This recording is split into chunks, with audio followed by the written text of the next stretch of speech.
Добре дојдовте, драги наши слушателки. Го слушате подкастот Жени со надеж. Јас сум Сандра. Во оваа епизода продолжуваме да зборуваме за различните облици на зависности, затоа што сакаме да ја подигнеме свеста за оваа проблематика. Одиме тема по тема заедно со вас, со цел да се едуцираме и информираме за различните видови на зависности. Секако секоја тема, како и досега, ќе ја погледнеме од перспектива на Светото писмо, за да разбереме дека без разлика со што се соочуваме, ние сме вредни и важни, скапоцени и возлюбени во Божите очи. Тука ги споделуваме и нашите радости, и нашите солзи, предизвици и успеси. Затоа останете со нас.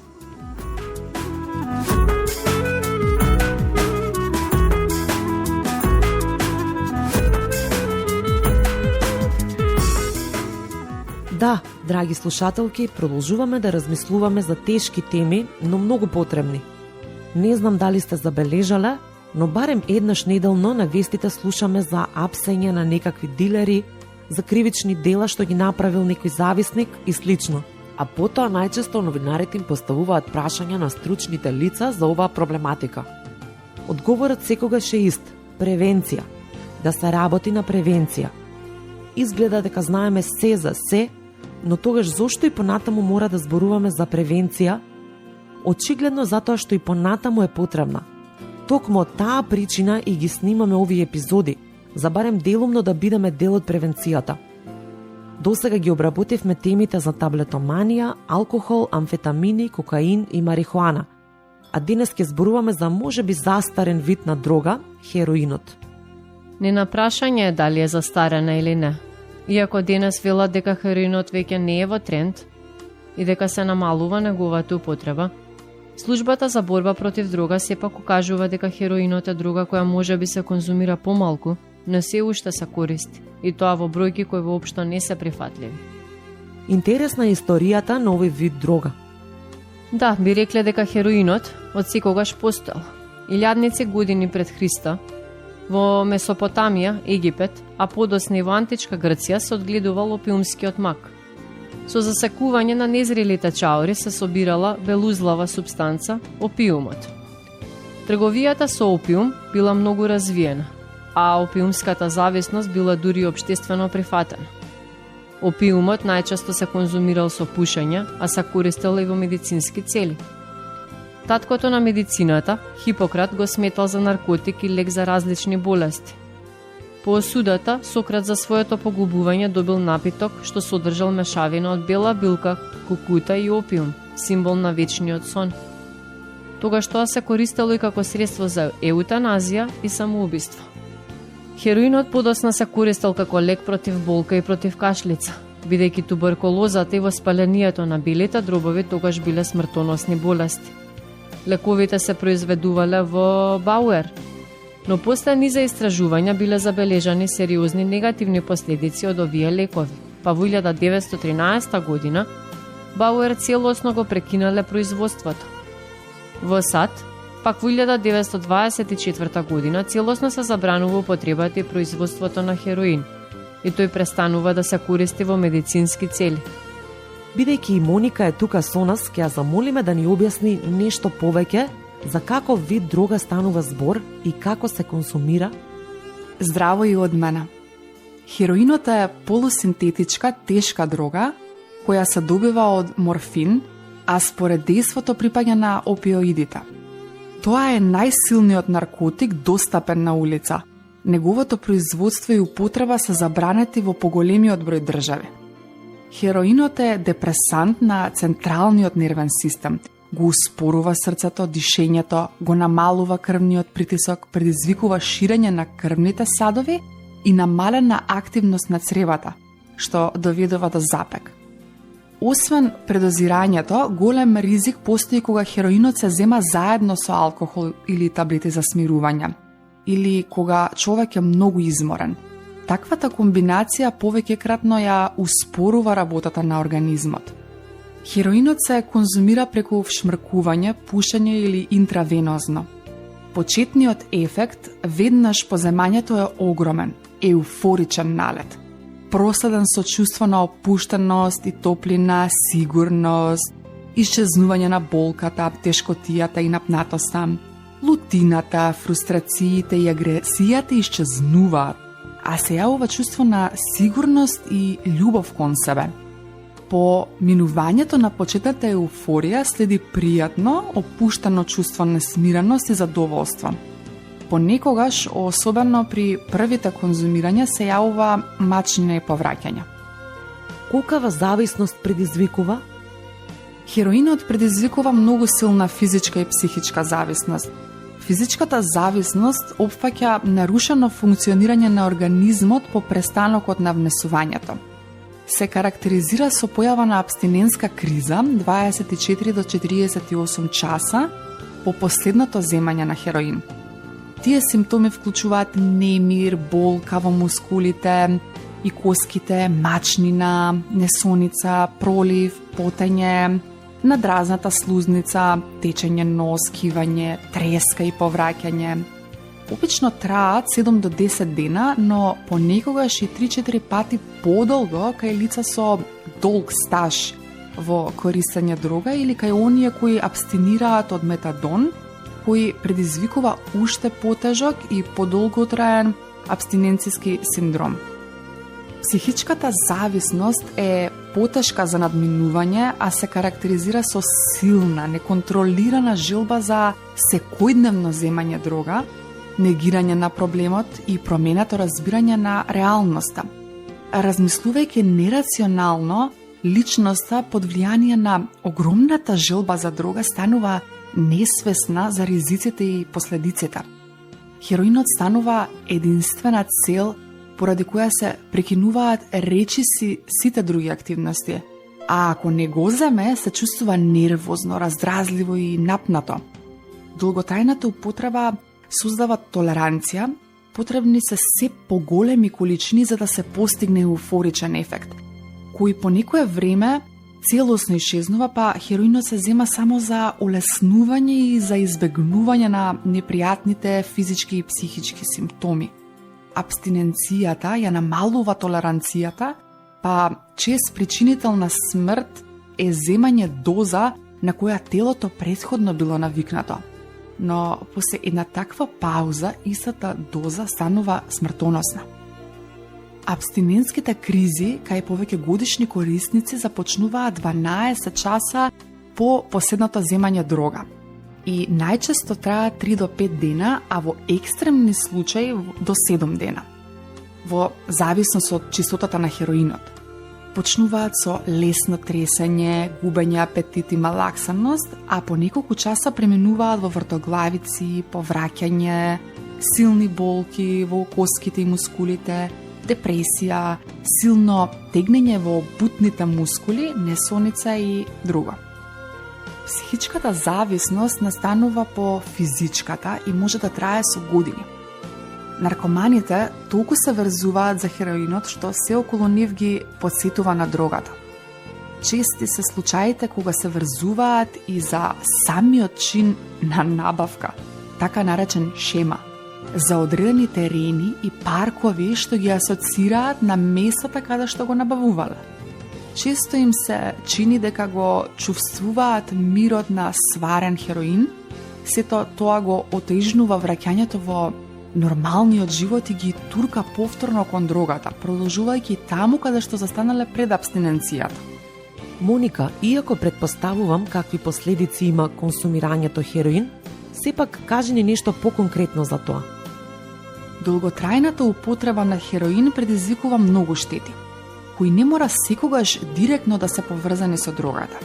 Често се појавуваат големи социјални проблеми како последица на трошење огромни суми пари за да се задоволат потребите на зависниот организам. Корисниците со развиена зависност се земаат својата доза 2 до 4 пати дневно. Но и поради занемарување на исхраната и останатите аспекти од животот што може да доведе до разни болести. Општите последици од долготрајната зависност се емоционално, физичко, психичко и социјално пропаѓање, се губи интересот за комуникација и активности, освен интересот за набавување дрога, а поради користењето на нечист прибор за инjектирање, што е чест случај, се зголемува и ризикот за добивање и ширење заразни болести, хепатит Б и С, сида, тетанус и други. Шмркувањето предизвикува оштетување на носната слузница. Други физички последици се лузни, пропаднати вени, бактериски инфекции на кардиоваскуларниот систем, чиреви, разни инфекции, како и типови на воспаление на белите дробови и туберкулоза. Во филмови и книги многу често гледаме и читаме за страшни животни приказни поврзани со хероинот. Кажи ни нешто повеќе за тоа. Колку тие приказни се реални? Да, многу материјал е сниман за таа тема, а добро позната е култната книга Ние децата од станицата Zoo, која ги прикажува неверојатните избори на млади луѓе зависни од хероин. Најчесто би рекле дека хероинот не простува, не бира пол, години, ниту по економска состојба. Бидејќи е скап, зависниците речиси секогаш тргнуваат по пат на криминал, а во подоцнежните фази многумина се оддаваат на проституцијата. Често завршуваат во затвори, нивните деца завршуваат во домови. Последиците од конзумирањето хероин се секогаш страшни. Многу мал број од оние што ќе пробаат еднаш не стануваат тешки зависници. Околу 95% брзо се навлекуваат, заболуваат и умираат. Хероинскиот зависник по неколку години станува зависен и од субституционална терапија, хептанон, иако ваквите состојби докторите сакаат да ги наречат стабилни, тоа е многу далеко од стабилно. Многу често зависникот користи само половина терапија, а другата половина ја продава за некако да си набави хероин. Така станува зависен и од таблети, и од метадон, и од хероин, и приказната уште повеќе се комплицира. Како и кај сите дроги, предпоставувам дека и трговијата со хероин е извор на криминал и брза и голема заработка. Па да, сето тоа е политика. Секој си го зема својот дел од колачот, па и оние на власт во секоја држава. Светското производство на опиум, главната суровина од која се добива хероинот, се проценува годишно на околу 4.000 до 7.000 тони. Бурма и Афганистан далеку прединечат во светското производство на опиум. На проблемите со дрога во Европа влијаат и случувањата на меѓународно ниво. Иако е рано за целосна процена, ќе биде потребно внимателно и насочено следење на ситуацијата, за навремено информирање на политиките и одговорот кон дрогите. И покрај забраната за производство, продажба и криумчарење незаконски дроги во Афганистан, во 2022 година изгледа дека одгледувањето сепак продолжува. Поради големите финансиски проблеми во земјата, приходите од дрога може да станат уште поважен извор на средства, што може да доведе до зголемено криумчарење хероин во Европа. Моника, ме ужаснуваат сите овие податоци што ги спомна во епизодава. Постои ли воопшто шанса за лекување, бидејќи овде навистина зборуваме за дрога со многу висок процент на зависност, каде и како да се побара помош и каква е состојбата конкретно кај нас во Македонија? Нена, кога зборуваме за хероин, за жал процентот на излечение е многу мал, но сепак постои. Денес системот е подобро развиен, има државни институции и други организации, невладини, владини, секуларни и верски, кои се посветени на решавање на овој проблем. Не е како во 90-тите, кога мораше да се оди во Шпанија или Италија на рехабилитација. Денес кај нас има места кои многу професионално си ја вршат работата. Прашањето е, има ли волја?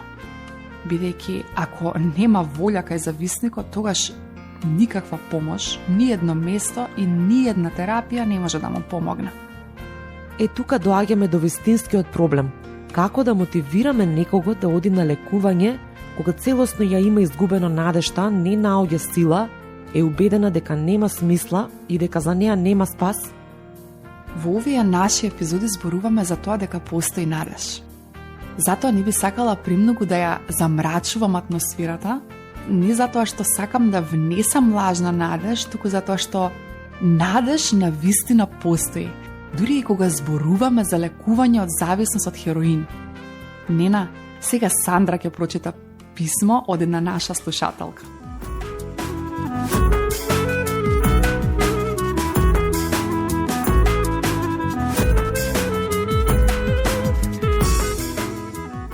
Драги жени со надеж, ви благодарам за овој серијал за зависностите. Многу ме допре. Би сакала со вас и со вашите слушателки да ја споделам мојата лична приказна. Може би некому ќе му биде за охрабрување. Приказната е многу долга, но ќе се потрудам да ја раскажам што е можно пократко. Бев девојка која во главно имаше добар живот, нормално семејство, од центарот на градот, оде во добри училишта. Но некако со 15 години се најдов на погрешно место во погрешно време и се навлеков на хероин. Ден по ден, година по година, мојата состојба се влошуваше. Иако родителите најчесто дознаваат за зависноста во семејството по околу 3 години, мојата мајка забележа дека нешто не е во ред со нејзиното дете веќе по 6 месеци. Тогаш почна да бара помош. Во текот на целиот период на моето дрогирање, мајка ми ме водеше на разни места, барајќи спас за својата ќерка.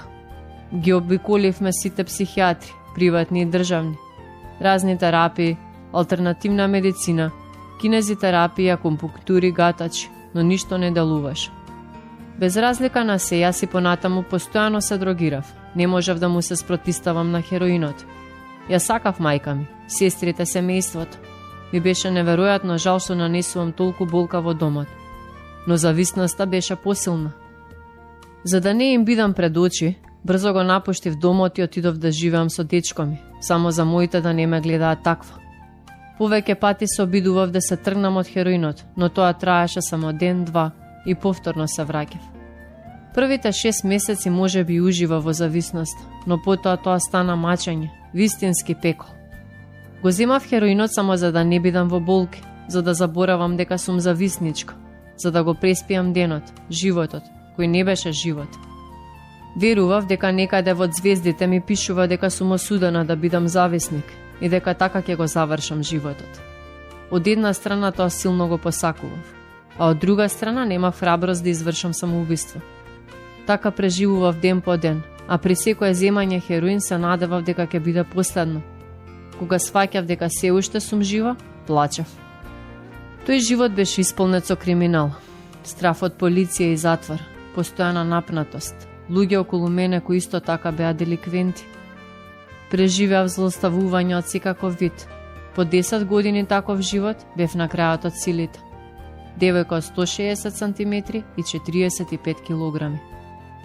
Еден ден дознав дека сум бремена. Сите ме притискаа да абортирам. И да, тоа веројатно беше најлогичниот исход, но јас не можев да го направам тоа. Одлучив да го родам детето. Тоа девојче за мене стана смислата на животот. Иако не сакав да живеам, тоа девојче стана мојата причина да живеам. Некој длабоко чувство во мене ми кажуваше дека преку неа ќе дојдам до победа. Иако знаев дека ќе биде долга и тешка борба, тргнав на рехабилитација заедно со моето девојче. Отпатувавме во Шпанија, во христијански центар за рехабилитација.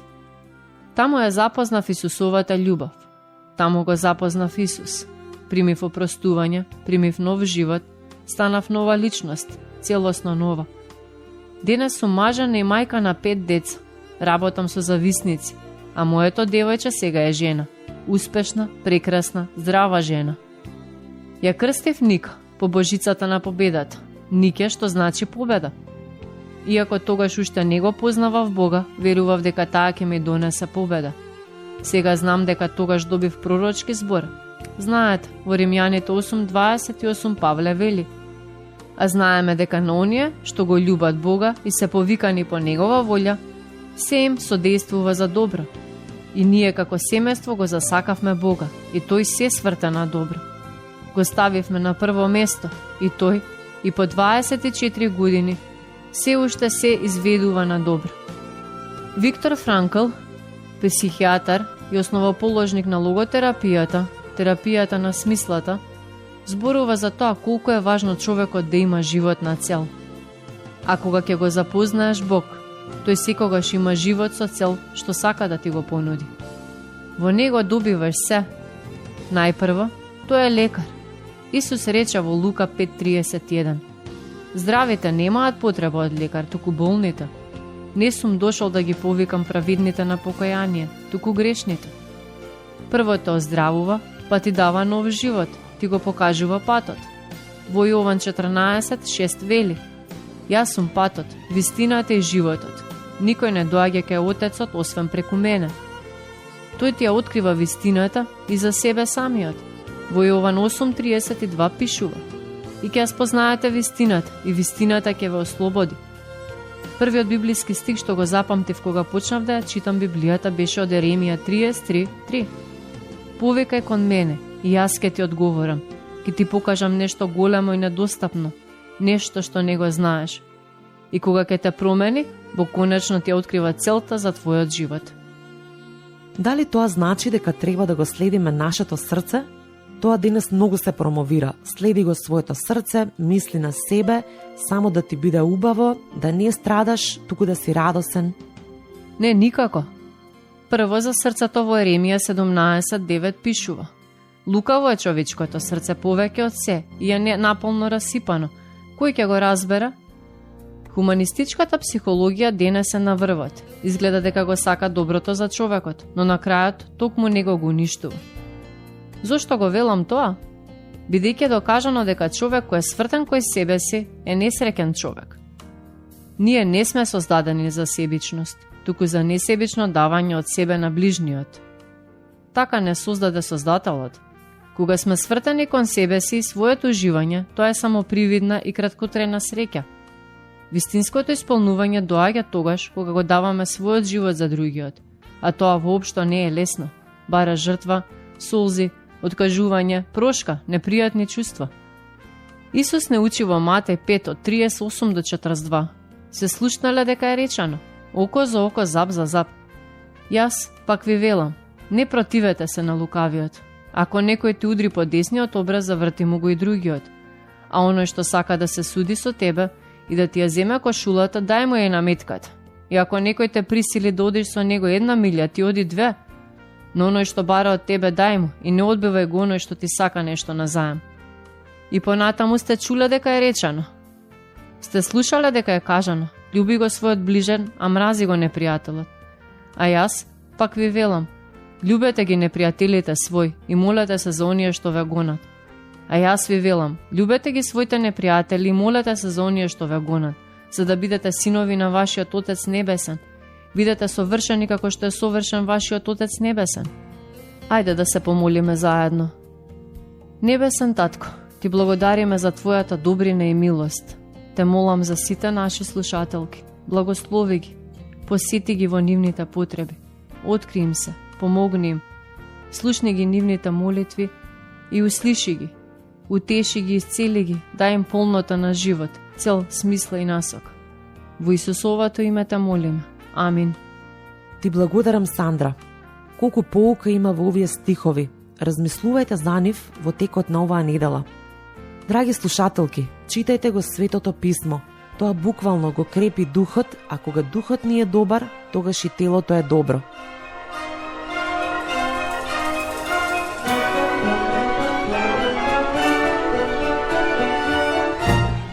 Стигнавме до крајот на денешната епизода.